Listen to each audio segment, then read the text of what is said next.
Guys, bagong bili ko ng antena, ng HD antena para sa digital TV. So may kasama siyang amplifier, yung amplifier niya. Then may cable na kasama, 10 meters cable, then ito yung antena. Yan.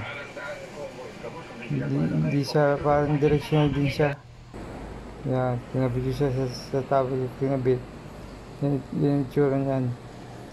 Tutok nyo lang kung saan yung signal ng digital.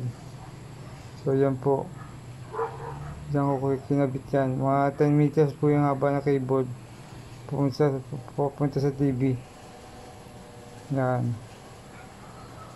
So, nung tiniray ko, 4 na channel lang nakuha dito sa Lucena. So, 4 na nakukuha dito sa Lucena City. Ang digital po, 4 na channel lang dito. Yan. 4 na channel. ABC 5. Channel 5 po. Yan. 4 na channel lang po siya. Punta po kayo sa comment section or sa description. Andun yung link kung saan ko nabili yan sa Shopee. Yun lang po. Salamat.